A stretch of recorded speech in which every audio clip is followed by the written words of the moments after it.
মাসের পর মাস, বছরের পর বছর, দিন রাত, কাঁধে বই, চোখে স্বপ্ন আর এক রাশ হতাশা পেরিয়ে তারা প্রস্তুতি নিয়েছিলেন। লক্ষ্য ছিল একটা সরকারি শিক্ষকতার চাকরি। সমাজের ভবিষ্যৎ গড়ার দায়িত্ব নিজের কাঁধে নেওয়ার স্বপ্ন ছিল তাদের।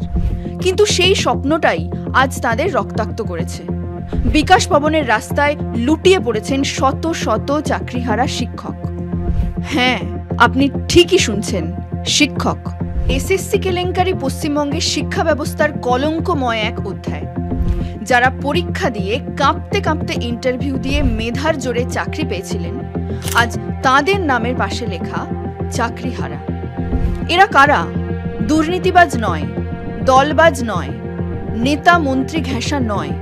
এরা সেই ছেলেমেয়েরা যারা নিজের পরিবারের শেষ কড়িটুকু খরচ করে কোচিং ক্লাসে গেছেন, মাথা নিচু করে বছরের পর বছর লড়েছেন শুধু একটা স্থায়ী জীবনের আশায়।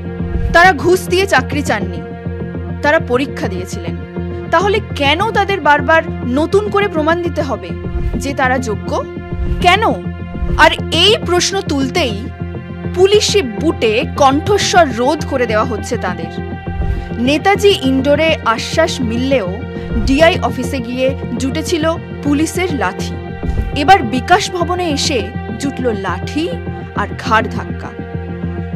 ক্যামেরায় ধরা পড়েছে অশান্তির চিত্র। বিকাশ ভবন চত্বরে সাইরেন বাজিয়েই অ্যাকশনে নামে পুলিশ।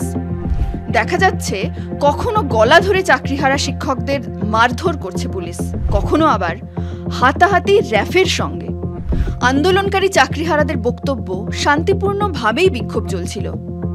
পুলিশই এসে সাইরেন বাজিয়ে মারধর শুরু করে।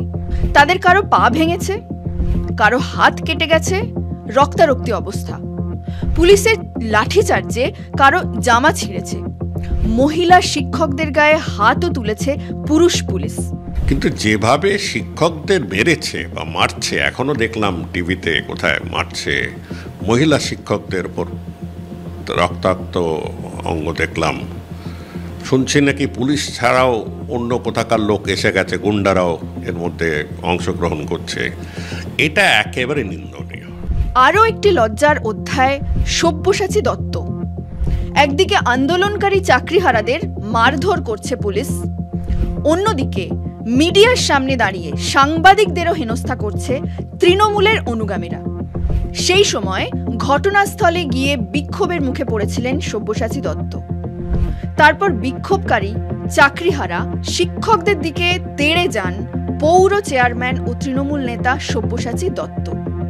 নিরাপত্তারক্ষী ও পুলিশ কোনো রকমে তাকে ভিড় ঠেলে বের করে আনলেও গাড়ির সামনে শুয়ে পড়ে বিক্ষোভ দেখাতে শুরু করেন আন্দোলনকারী চাকরিহারারা। এরপর শিক্ষকদের হেলমেট দিয়ে মারও দেওয়া হয়। অভিযোগ উঠেছিল সব্যসাচী দত্তের অনুগামীদের বিরুদ্ধে। এরপর অবশ্য তৃণমূলের নেতার শাসানি ছিল, ভাই আমার গাড়ি আমার ওয়ার্ডে, আটকালে তো আর আদর করবে না।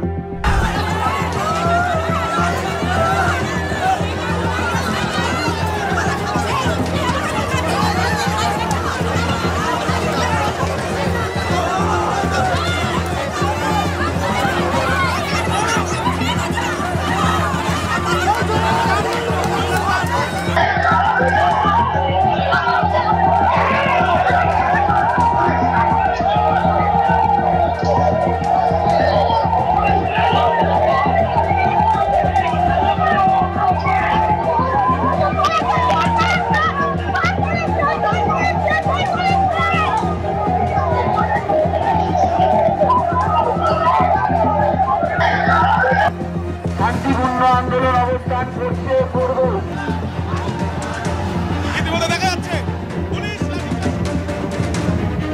পুলিশের পতন অনিবার্য, এই নির্মম শাসকের পতন অনিবার্য। মাস্টাররা মাস্টারদা হয়ে উঠেছে, চাকরি না ফেরত পেলে এই সরকারকে কিন্তু আমরা দেখে চলো, পরিষ্কার বলে দিলাম। আমার মেরে মাথা ফাটি, মহিলা পুলিশ মেরেছে ওনাকে, পুলিশ মেরে গাড়ি গেট ফেলে দিয়েছে, গেট ফেলে দিয়েছে। পুরুষ পুলিশে মেরেছে মহিলাদেরকে, পুলিশ জুতো দিয়ে মারছে। আমাকে পুলিশ পুলিশের ড্রেস পরে আমি বলছি স্যার চলে যাচ্ছি, আমাকে ডাইরেক্ট মাথায় মেরে মাথা ফাটিয়ে দিল। এই যা শিক্ষক বিদ্রোহ শুরু হয়েছে, সরকার যদি সরাসরি কোনো পদক্ষেপ না নেয় আমরা কিন্তু এক একটা কি করতে পারি সেটা পরবর্তীকালে বুঝতে পারবে সরকার। আমার বাবা আমাকে খুব কষ্ট করে পড়াশোনা করেছে, আমি যোগ্য শিক্ষক একজন। কি করে হলো? আরে পুলিশ এসে পুরো মেরেছে। আমরা দেখতে পায়ে রক্তে ভর্তি হয়ে গিয়েছে, পায়ে রক্ত। কোনো মিডিয়া ছিল না, ওখানে মিডিয়া না থাকার কারণে ওখানে পুলিশ বেপরোয়া লাঠিচার্জ। 3 নম্বর গেটের দিকে, 3 নম্বর গেটের দিকে, 3 নম্বর গেটের কি অবস্থা পায়রা? পায়ে প্রচন্ড ব্যথা করছে। সতর্ক রয়েছে পুলিশ। বিভিন্ন মুহূর্তে ছবি দেখতে পাচ্ছেন গতকাল যেভাবে দফায় দফায় উত্তপ্ত হয় পরিস্থিতি এবং আজকে সকালবেলাতে নতুন করে উত্তেজনা সৃষ্টি হয় আর তারপর পুলিশ এসে পদক্ষেপ নেয়। কিন্তু পুলিশের তরফ থেকে যে ব্যারিকেড দেওয়া হয়েছিল শুরুতেই, চাকরিহারারা সেই ব্যারিকেড কিভাবে সরিয়ে দিয়েছেন সেই ছবি এই মুহূর্তে দেখতে পাচ্ছেন। এখন কি চলছে আমরা জানবো, কথা বলবো। রণয় এই মুহূর্তে আমাদের সঙ্গে রয়েছেন একেবারে সরাসরি। রণয়, কি চলছে এই মুহূর্তে? চাকরিহারাদের তরফ থেকে আজকে যে ধিক্কার মিছিলের আয়োজন করা হয়েছে, সত্য প্রকাশের পথেও আজ থাবা বসাচ্ছে ক্ষমতা।